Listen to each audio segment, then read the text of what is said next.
Gəncə şəhər məhkəməsində son qəbul imtahanlarında qanunsuz texniki vasitələrdən istifadə halları ilə bağlı cinayət işi üzrə təqsirləndirilən təhsil eksperti Kamran Əsədovun və tarix müəllimi Gündüz Abbasovun cinayət işi üzrə məhkəmə prosesi keçirilib. Qafqaz İnfonun məlumatına görə hakim Elçin Məmmədovun sədrliyi ilə keçirilən iclasda əvvəlcə Kamran Əsədov məhkəməyə yazılı vəsatət verib. Vəsatətdə Kamran Əsədov azyaşlı övladlarından birinin autizm sindromu olduğunu, həyat yoldaşının şəkərli diabetdən əziyyət çəkdiyini və atasının səhhətini əsas gətirərək ev dustaqlığına buraxılmasını xahiş edib. Daha sonra Gündüz Abbasov vəsatətini təqdim edib. Hər ikisinin müraciəti təmin edilməyib. Proses şahidlərin dindirilməsi ilə davam etdirib.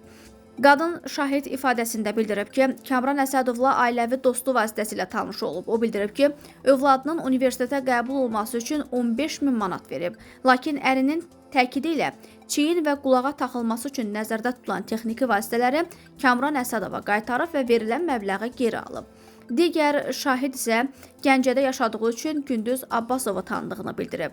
Onun sözlərinə görə, övladı ilə bərabər bir neçə dəfə Gündüz Abbasovla görüşüb və ondan texniki vasitələri necə işlətmək qaydasını öyrəniblər. Bunun qarşılığında 3.000 manat ödənməli idi. Pul imtahanın nəticələrindən sonra veriləcəkdi, lakin imtahan vaxtı texniki vasitə işləmədi. Biz də pulu ödəmədik. Proses fevralın 19-da davam etdiriləcək.